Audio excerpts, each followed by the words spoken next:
ñuy xalaatee noonu mooy dañu dund Sénégal boo xamante ne on parle de tolérance. Tolérance ne veut pas dire toujours respecter la personne parce que nit ki pour mu respecter la il faut mu xam yow yaay kan te tey dañuy dund Sénégal boo xamante ne jullit bi xamul catholique bi parce que jéemul xam catholique bi ñu ci gën a bëri jéemuñu xam catholique bi donc jullit bi bu gisee catholique tudd Jeanne xamul lan moo tax mu tuddee doomam Jeanne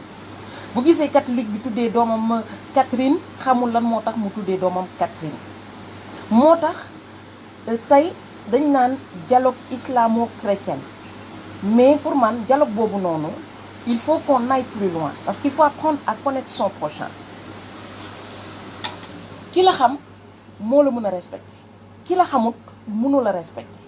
tey il faut que ñu waxtaan ak suñu mbokk jullit yi ne leen ne ñun bu ñu tuddee Jeanne wala ñu tudd Catherine Jeanne lii la def dafa am lu mu dund loo xamante ne tey jii royukaay la ba ñu tuddee ko ba nit tuddee doomam Jeanne nekkul koo xamante ne da doon taxawàllu bu ñu tuddee ko doomam Brigitte pareil parce que tey man damay gis tout le temps ñu naan tolérance ne rime pas avec le respect hein. Nit ki da lay tolérer comme si yow da nga dëkk nit la nga nekkee baaxut mais il te tolère tey il faut que ñun suñu relation entre ñun suñu frères musulmans yi mu dépasser tolérance boobu noonu ñu dem ci stade supérieur muy respect ñun dañuy juddu nekk catholique ay jullit di liggéey suñu kër waxtu julli bu jotee comme on le respecte dañ koy ne mun nga bàyyi sa liggéey nga dem julli comme on le respecte xam nañ ni diineem kenn du lekk yàpp mbaam ñun bu ñëwee suñu kër duñu togg yàpp mbaam parce qu'on le respecte parce qu'on sait mais est-ce que jullit bi jéem na xam religion catholique lan la bëgg ak lan la bañ moo tax on parle de tolérance mais on ne parle pas de respect tey il faut en plus de cette tolérance là mu am respect mooy jullit bi xam kan mooy catholique bi kii tudd Marie lan la Marie defoon kii tudd Catherine naka lan la Catherine defoon ci àdduna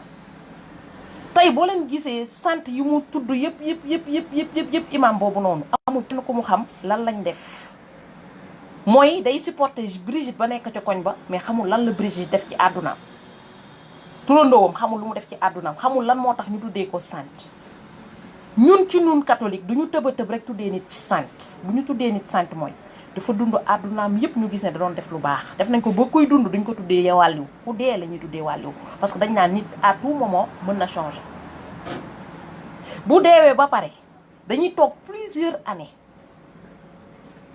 ñu jàngaat dundam ba pare ñu dem xool ndaxam fañ ko suul ndaxam yaram ba yàqu na wala yàquwul après ñu sulli ko ci la ñuy doog a wax sang gis nga balaa ñu lay béatifier il faudra des années et des années et des années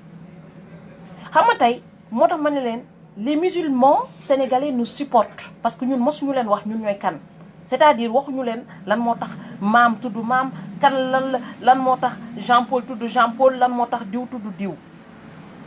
tey ba ñu ñëw ba ci sant bi ngeen xamante ne yéen moom ngeen tollool yoo xamante ne ñun suñu jamono moom la ñu tollool béatifié nañ fi Pape Jean Paul II ba mu dundee ba gaañu ba génn àdduna dañu dem xool béatifié ka parce que y a eu des miracles yoo xamante ne dafa feeñu ay nit mu am ay nit yoo xamante ne dañoo ñaan ci turam ñu wër fekk ñu feebaroon am feebar bu métti ci la ñu commencé nag di gëstu àddunaam viyam ba dem ba xool ba béatifié ka moo tax imam bi ne lu tax tuddeewuñu ka nekk ca film ba bon Brigitte boobu dafa fekk ne xamul kan mooy Brigitte lu tax tuddeewuñ ko Jeanne parce que xamul kan mooy Jeanne tey boo demee ci histoire France buñ la nee Jeanne d'Arc nañ la wax kan mooy Jeanne d'Arc qu'est-ce qu'il a fait pour la France Jeanne d'Arc moo nekk jigéen boo xamante ne woon pour dem xeexal dëkkam dafa déguisé wu en góor mu déguisé en góor dem attaquer xeex xarañ ba ñu lakk ko elle a été brûlée vif tubaab boo nee Jeanne d'Arc xolam day vibrer parce que xam na kan mooy Jeanne d'Arc mais ku xamul kan mooy Jeanne d'Arc tey moom mooy naan lu tax ka nekk ci film ba tuddeewuñ ko Jeanne d'Arc lu tax tuddeewuñ ko Brigitte moo tax ma ne on se tolère mais on ne se connaît pas. ji nga boo dëkkeex nit mu nekk sa dëkkandoo jéemal xool muy topp ci benn yoon lan moo tax mu dugg ci yoon bi lan la yoonam di laaj parce que ñun xam nañ ne yéen seen diine buggul waroo leen lekk yàpp mbaam ñun xam nañ ne jullit bu ñu seet see waruñu ko toggal yàpp mbaam am na lu ñuy bañ ñun suñu diine xam nañu kan mooy Sëñ Touba moo tax doo gis benn catholique taxaw di saaga Sëñ Touba c'est pas la tolérance c'est le respect ça va au-delà parce que xam nañ lan mooy sainteté moo tax da ngeen dugg ci internet bi xool doo leen gis mukk benn catholique taxaw te dafay saaga Sëñ Touba parce que dañ ko jàngal ba mu juddoo lan mooy sainteté lan mooy wàlliw ak ban gëdd lañu war a jox wàlliw tey cër boobu noonu c'est-à-dire on a appris à vous connaître avant de vous respecter dañoo xam seen gëdd ñu xam seeni saint ñu xam seeni wàlliw ñu respecté ka mais une bonne partie des jeunes yu ñu yaroondoo xamuñu ñun lan moo tax ñu tuddee ñu Catherine lan moo tax ñu tuddee ñu Jean lan moo tax ñu tuddee ñu Brigitte ñoom xamuñu ko parce que jéemuñu ko xam tey il faut aller voir gis nga boo leen gisee Abbé Jacques Seck mun a toog ak jullit waxtaan ak moom dafa dem gëstu lan moo nekk ci Coran bi mu gën leen a naw moo tax doo leen ko dégg mukk mu wax lu ñaaw jëmale ko ci yéen parce que dafa xam diine bi ngeen topp dafa xam yéen yeneen kan dafa xam ci ban yoon ngeen topp moo tax mu respecté ko mais tey ñun dañu nekk ci dëkk boo xamante ne ñu ci gën a bëri ñaata musulman ñoo toog ne xaal ma jàng catholique bi lan moo tax mu dugg ci diine bi lan la Jésus waxoon tey yéen a ngi tabaski duñu may mais ñun bu fekkonte ne jàpp suñuy feet dañ ko basé woon ci Ancien Testament fu tubaab fu jullit reyee xar catholique dafa war a reyee xar pour vous dire que ne tey yéen une bonne partie ci li nga xam te ne tey moom ngeen ngi nekk di jàng tey jii nii ñun mu ngi bokk ci suñu Ancien Testament moo tax waxuma tolérance kese de vous nous tolérez mais en plus de la tolérance on mérite un respect le strict minimum de respect moo tax tey man je suis un peu dama naan waxtaan yi ñuy waxtaan ci diine yëpp c'est pas approfondi parce que dañuy raayal maslaa la ñuy def jullit bi xamul kan mooy jullit bi catholique bi la mu xam ci jullit bi bëriwul moo tax ba réeroo di am tey bu fekkonte ne catholique bi mu ngi gëstu di gën di gëstu ci jullit bi di gën di gëstu ci catholique bi parce que man xëy na peut-être li ma ci xam xëy na am na ay catholique yi ko ci xamul konoon dootuñu waxati tolérance respect la ñuy wax tey il faut qu'on se respecte il faut qu'on apprend à se respecter catholique bi tëbul tëb rek mel ni mu mel dafa am benn ligne de conduite boo xamante ne ci la màggee yaroo ci ba tax mu mel ni mu mel catholique bi balaa ñu koy defal première communion bi nga xamante ne tout le temps dañ leen di invité dafay jàng catéchisme ñu nekkoon ni fii nga toll ci aaye lii nga xam ci àdduna moo tax ñu mun laa def loo sa première communion tëbul tëb rek ñu defal ko première communion catholique bi balaa yaayam di ko baptiser dañuy woo curé bi day woo yaayam woo papam ne leen est-ce que mën ngeen yar seen doom ci diine catholique defal ko la ko yàlla santaane ci diine catholique ba pare ñu dugg koy baptiser mais même le baptême bu fekkee ne si yaay ji dafa taxaw ne man mënuma yar sama doom ci diine catholique kenn du ko baptiser catholique bi tëbul tëb rek doon catholique dafa am point de repère. Bonjour. Alors, qu'est-ce que vous fallait donc? J'ai les œufs. Parce qu'il me reste un tout petit peu d'œufs. Vous voulez des blancs ou des marrons? Ah, les plus frais. Ils sont encore bons jusqu'au 10. Mais encore, moi, c'est pas des frais. Non.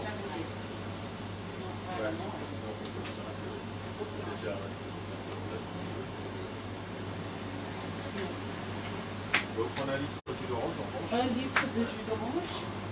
avec ceci.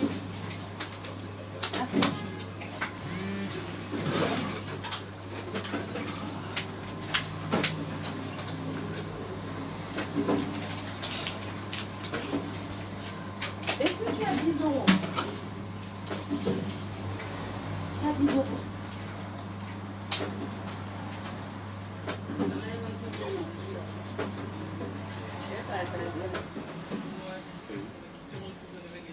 Sur la baguette. Oh. Merci. Ah. Avec quoi autour? Pas de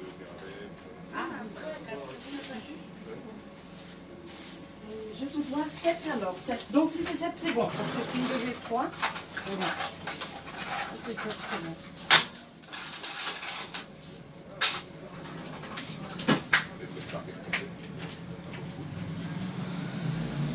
Alors. Tu veux prendre un peu de Mirabelle? D'accord. Une barquette ou une moins? La barquette, ça fait un peu beaucoup, donc un peu moins, oui. La moitié? Oui, la moitié. Une demi-barquette. Demi-barquette, 250 ça? Oui.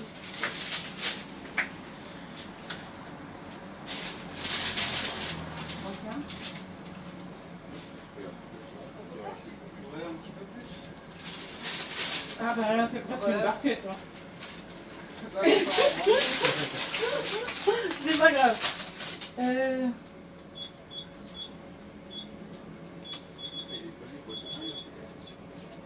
Avec ceci.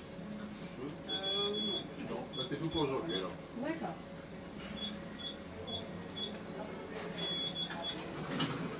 Alors, ça fait 8,33 €. Vous réglez comment, par carte?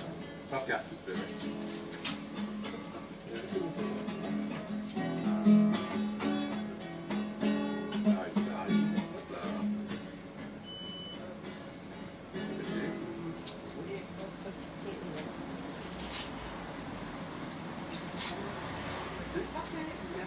Merci.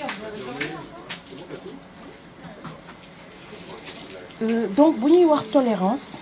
nee na il faut que on apprend à se respecter. Te nit ki pour nga respecter ko. Ah. Il nous manque quelque chose. Donc bu ñuy wax tolérance, il faut que ñu dépasser tolérance parce que lii ñu bëri dañ koy dund au Sénégal mu nekk loo xamante ne c'est une fausse paix parce que lii ñuy naan tolérance du jour au lendemain ça peut dégénérer sur autre chose c'est-à-dire dinañ dem ba nga xamante ne dinañ fi wax kenn loo xamante ne waru ko wax ci diineem parce que ku nekk foog na ne diineem moo gën parce que xamul diine moromam ba loolu mën a indi réeroo ci biir dëkk te loolu pour mu am ñi nga xamante ne dañuy jàngale diine dañu war a gëstu diine catholique lan mooy diine catholique ki tudd Jeanne lan moo tax mu tudd Jeanne lan la Jeanne defoon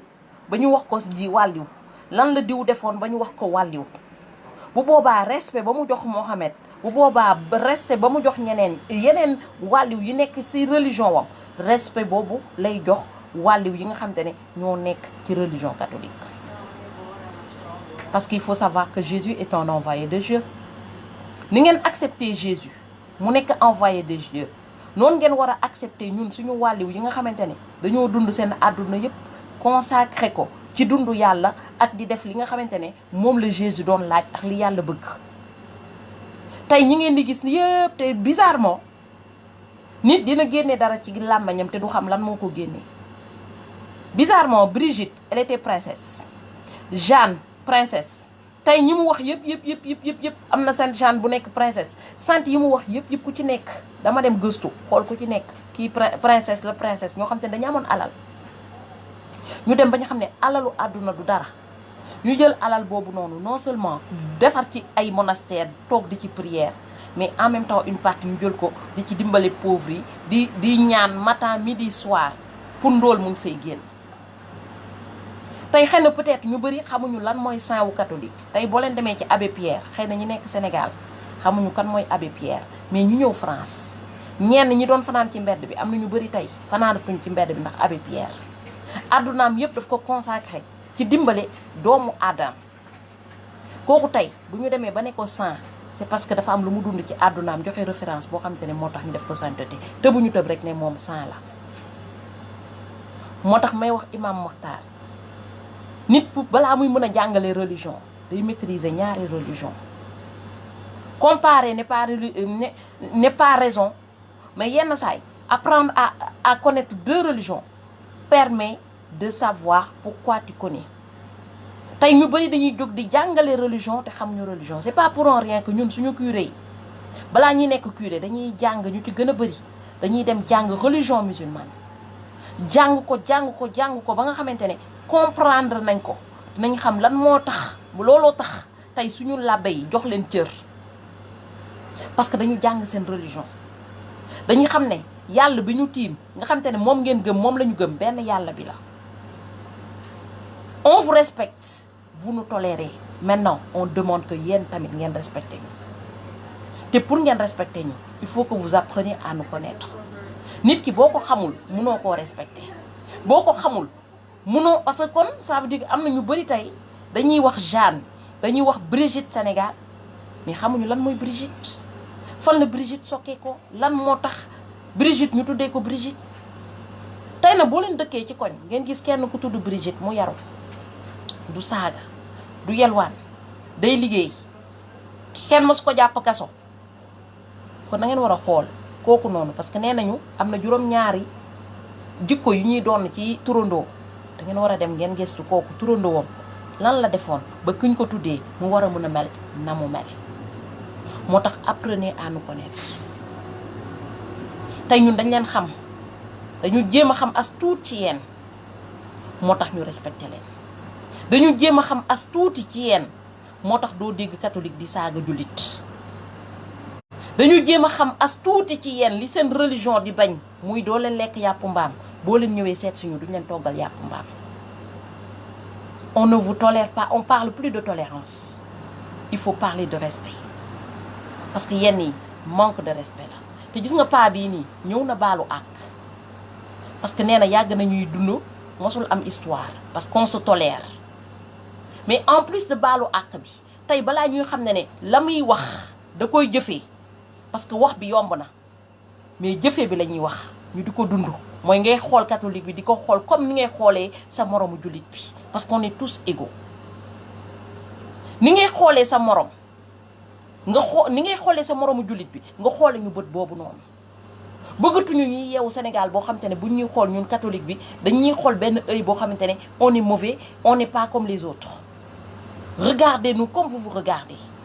parce qu'on a les mêmes droits, on est nés égaux. C'est pas normal li bon li ngeen bañ ci seen religion yi ngeen di bañale seeni doom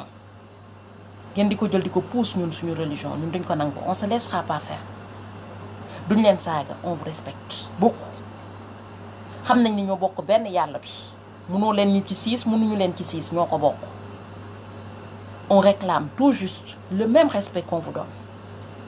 ngeen jox ñu même respect bi. duñu leen saaga duñu leen mos a saaga parce que yaree ñu ci duñu judd fekk suñu yaay daañu ñoom saaga dañ leen jëloon jox leen cër boobu noonu waxuma ñëpp de mais ñi nga xam te ne ils nous tolèrent on vous demande le respect qu'on vous donne. Le respect ne se répond pas par la merde nit ki bu la respecté jox la benn petit cër danga koy delloo respect. dafa neex sax nga nekk jullit toog ak catholique bi mu teg ne la ne man de xam naa yow sa religion lu muy bañ nga ne ko man tamit xam naa sa religion lu muy bañ.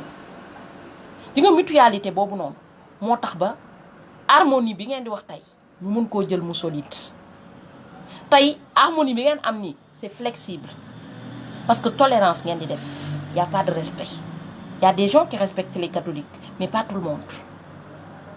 ñenn ñi boo leen waxee catholique ñu ne waa lekkatu ñamu mbaam la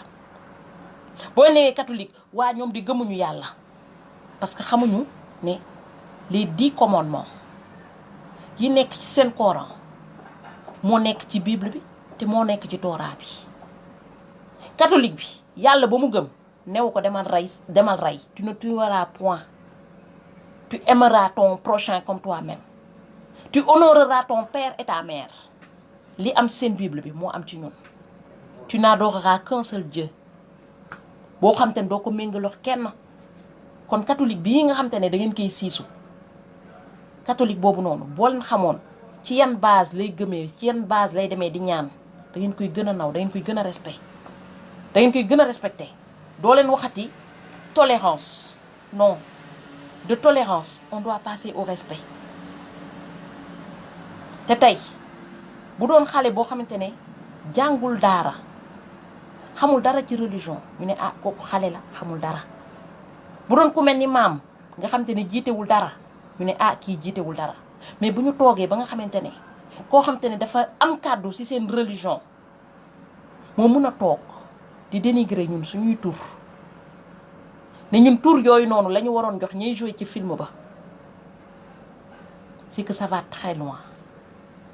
Il a demandé pardon ça ne suffit pas il faut que mu dem jàng ji kan mooy Brigitte il faut mu dem jàng ji kan mooy Jeanne d'Arc il faut mu dem jàng ji ñi mu cité seen tur yooyu yëpp mu xool ñooñu lan lañ def ci àdduna mu ñëw toog tuub mais c'est très facile nga ñëw wax li ngay wax ba pare nga ñëw ne déedéet baal leen ma yàgg nañuy dund jàmm.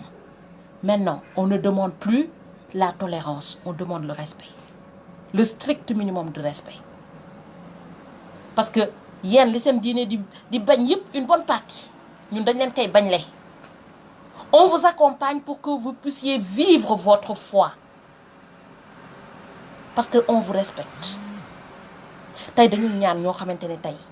ñu ñëw accompagner ñu pour ñun ñu mën a dund tamit suñu foi ñu respecter suñu foi bu ñu gisee Marie ku tudd Marie ñu respecter ka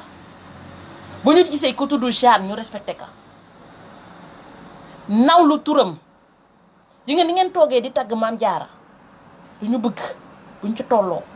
yéen tamit ngeen toog noonu di tagg noonu Brigitte parce que Brigitte a fait des miracles